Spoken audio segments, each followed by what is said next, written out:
ৰাইজে টকা দি টিকিট কিনিছে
আজি বিলাসীপাড়াত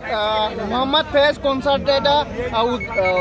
উদযাপন মানে আয়োজক কমিটিয়ে মানে বিলাসীপাড়াত এটা আয়োজক কৰিব বিচাৰিছিলে মোহাম্মদ ফেজ বিলাসীপাড়াত আহিছিল যদিও আমি কিহৰ কাৰণে যে এই কনসাৰ্টত আহি উপস্থিত নহল এটা ৰহস্যজনক বিষয় আমি পইচাৰে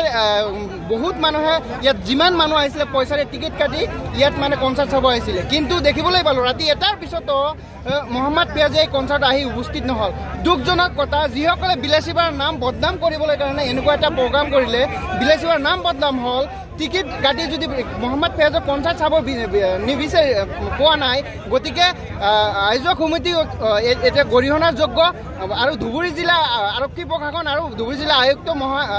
আয়ুক্ত মহোদয়ক অনুৰোধ জনাইছোঁ আয়োজক সমিতিক অতি সোনকালে গ্ৰেপ্তাৰ কৰিব লাগে আৰু বিলাসীপাড়াৰ নাম বদনাম কৰাৰ কাৰণে আমি গৰিহণা দিছোঁ ধিক্কাৰ জনাইছোঁ আৰু যিসকল মানুহে টিকেট কাটি ইয়াত কনসাৰ্ট চাব আহিছিলে সেইসকলে প্ৰতিগৰাকী কনসাৰ্ট প্ৰেমী আৰু মিউজিক প্ৰেমী ৰাইজক পইচাখিনি ঘূৰাই দিবলৈ আমি দাবী উত্থাপন কৰিছোঁ যেহেতু আমি ইতিমধ্যে খবৰ পাইছোঁ যে এজন মানুহৰ পৰা টিকেটৰ কাৰণে 2000কৈ টকা লৈছে যিজন মানুহ অহাৰ কথা আছিলে শিল্পী অহাৰ কথা আছে শিল্পীজন আহি উপস্থিত হোৱা নাই তাৰপিছত ইতিমধ্যে ৰাইজে গম পালে যে শিল্পী প্ৰায় আমি 20,000 মান টিকেট কটা দেখিবলৈ পাইছোঁ ইতিমধ্যে আৰু এজন মানুহৰ পৰা 2000 টকাকৈ ধন সংগ্ৰহ কৰিছে আৰু যেতিয়া শিল্পীজনৰ কথা